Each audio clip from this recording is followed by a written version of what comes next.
guys, welcome to my channel. In today's tutorial, I am going to show you how to crochet using a magic ring. And this technique, you can use it to any project that you are going to make in the future. You can apply it to any number of yarn, any type of thread, or any size of hook. Okay, now to make a magic ring, wrap around yarn twice on your finger. 1, 2.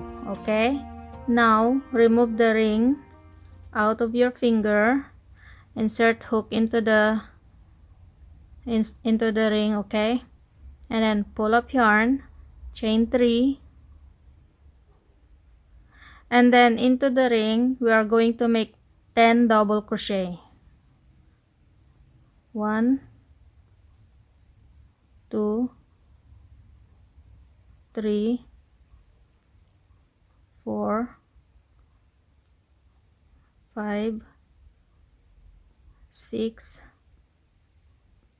7, 8, 9. Okay, I have 9 plus the beginning chain 3. It doesn't matter how many double crochet you wanted to put into the ring.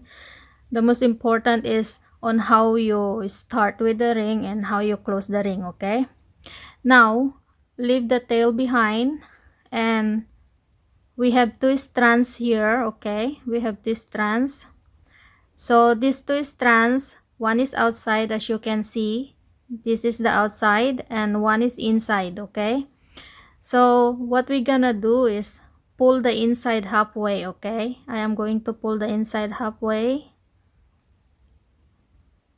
Okay, and now we are going back into the tail. We are going to pull the tail tight. Pull it tight.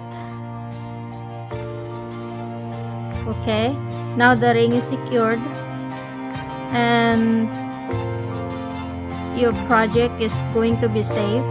Okay, to make it more safer, you can crochet the tail along as you go, or you can wave the tail back and forth at the back to make the ring secure. Okay, I hope you followed and I hope it helps, and thank you so much for joining me.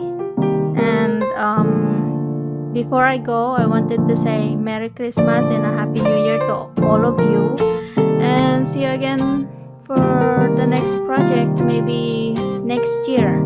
Okay guys, thank you for joining me. Merry Christmas, Happy New Year, and see you again next time. Bye bye.